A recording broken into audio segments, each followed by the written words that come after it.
All right, today I'm going to take you through an unboxing on the EKMR B11. There's three models in this series. There's the EKMR W10 and the EKMR S12.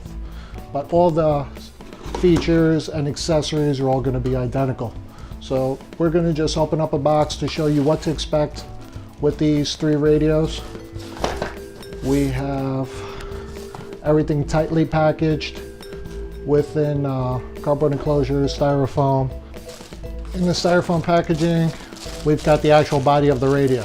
What you'll notice with this is extremely shallow. That makes it excellent for putting it in a wide variety of installations, especially when mounting depth could be an issue. These units only come in at a little over 4 inches, so it makes it ideal for applications in, marine radio housings, pre-existing vehicles, possibly General Motors or a Jeep install, which gave you a shallow depth for a radio, and you still have all the main features that you'd expect for a high-end radio. You've got your MP3, you've got your iPod input jacks, you've got all your main features all in one small package. In the packaging, you're going to receive 4 major components. This component here would consist of your uninstalled keys, your mounting screws, and all of the hardware typically needed to mount it in a typical dashboard. We've got the universal radio support strap, which you notice on the back of the radio. You have a pre-threaded bolt, so if you're putting it in an application where the back of it would essentially hang, the support strap goes in place in order for you to secure it to the back of the dashboard to keep everything secure. Then we have the actual accessories themselves, consisting of the wire harnesses. You'll see 2 main harnesses. These are both referred to as ISO harness. This one's going to be your yellow memory backup wire. This is going to require 12 volt constant positive at all times. Your black is going to be your 12 volt earth ground. This is going to need a DC 12 volt ground at all times. Then we have a red 12 volt ignition wire. This wire would get power with the key on, lose power with the key off, so your unit automatically comes on with your ignition. On this harness, you also see a blue wire. This is what's referred to as a power antenna or an amp turn-on wire.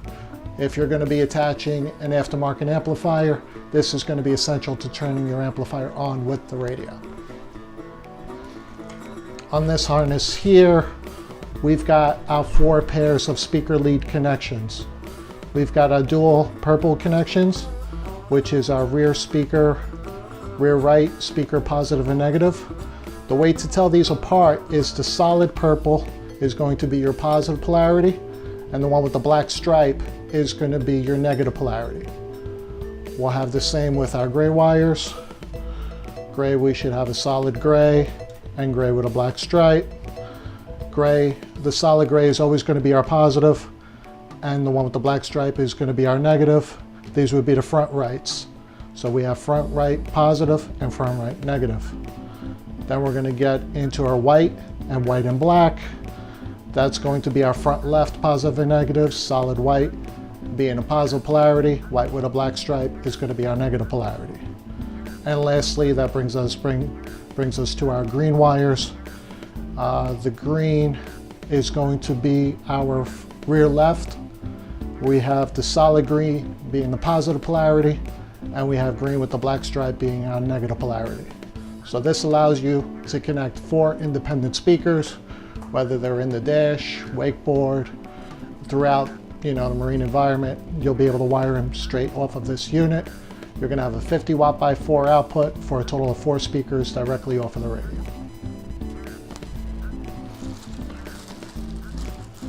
We've got our universal wireless remote control, which covers us through all the main features of power, presets, our selection, our equalizer, all of the main features that you'd expect, all in a small, handy credit card size.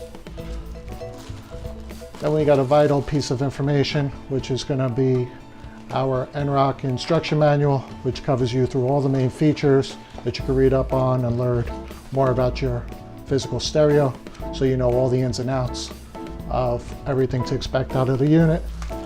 And of course, NROC always gives us an excellent 1-year parts and labor warranty card, which you could fill out the card, mail it in, and at least you're assured, excellent prompt service on all of the Enrock products. The first few steps of the installation, we're going to want to start with these uninstall keys here. These uninstall keys is going to allow us to take out the chassis of the radio from around the housing. The chassis is going to be essential to mount in the dashboard in order to lock it into place.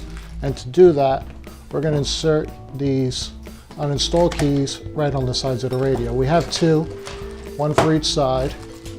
And once both are inserted, it's going to allow us to take the chassis out. So we could slide this completely off of the radio. We're going to fit this into the dashboard of the boat, the Jeep, RV, whatever you have planned for the install. And we're going to take these small tabs that are on the inside and we're going to push them upwards and bend them upwards so they form a nice secure lock within the ABS plastic of the dashboard. That's essential for a nice tight install, and it's necessary for almost every marine radio and car radio in general. Once we have everything positioned in there, that point it's okay to uninstall the keys on the unit. And once that's secured in the dash, we're going to slide the chassis back onto the radio. And once it's secured in the dashboard, this is going to form a nice tight grip, preventing it from being able to pull back out. Now let's go back to the back of the radio. On the back of the radio, you'll see multiple connections. We'll see a universal AM/FM antenna connection. We'll see our red and white RCA connections. Now, these connections is what's required when we're going to be hooking up an aftermarket marine amplifier or car audio amplifier. Red would be the right side audio, white would be the left side audio out. Then we've got the two harness connection leads where our power and ground harnesses will plug in on the bottom, and our speaker lead connections will plug in on the top. So we could pre-wire these harnesses in the vehicle and then quickly remove. So we press and push out, and each one of these connections comes out extremely smooth. You'll also notice that this radio is independently fused on the rear.